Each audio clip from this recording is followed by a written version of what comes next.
Hi, my name is Holly and welcome to Discover the Moth Effect. This is my educational blog that has been designed for my Makers Movement project for my EDN 113 unit. Now, just up here we can see the menu and you can move between the pages by selecting one of the above.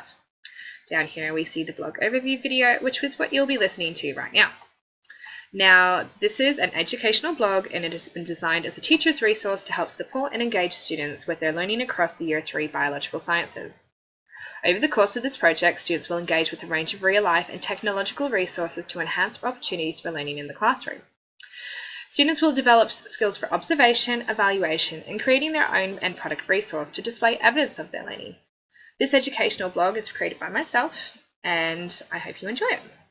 Now, you can look just below here and you can actually access the login function and you can talk to me and leave messages and comments, or your students can leave messages and comments, and I will endeavour to get back to you as soon as possible.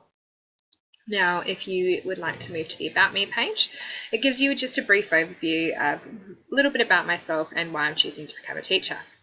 I am a pre-service teacher at Murdoch University and I am currently studying towards my Bachelor of Early Childhood and Primary Teaching. Moving to the project overview page, it just gives you quite an in-depth description of what you need to know. So it lets us know exactly what the project will entail, the end product that is expected. Now, the end product is expected to be no less than 3 slides and no more than 7.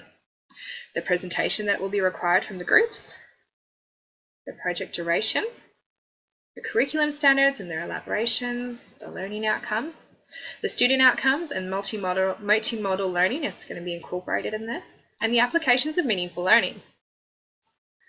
The use of technology to support the learning, there's quite a few different types of technology: iPads, cameras, there are also the school computers, online platforms of the educational blogs such as this one, the group brainstorm on Cuckoo, and their end photo story.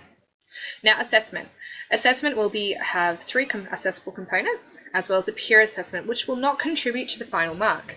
Students will be assessed on the following items: the observation sheets, the planning sheets, and presentation. Rubrics have been designed and attached to the content section of the site under the assessment section. So we'll just move back up and go to the contents page.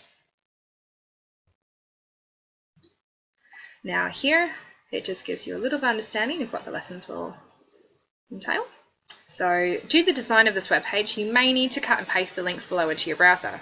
Unfortunately, this is unavoidable, but provided you cut and paste these links, you will get to go where you need to be. Now, please note that planning this project is key. I would recommend planning this project between 6 to 7 weeks before the school holiday 2-week break. This will ensure students are not missing out on the learning involved, as observations are minimal during the cocoon stage. So you can go through and you can access your lessons. So weeks 1 to 2. Here are your links.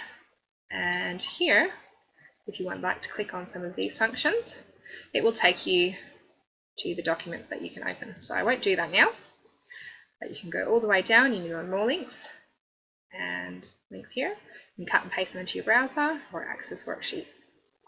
So I'll move down to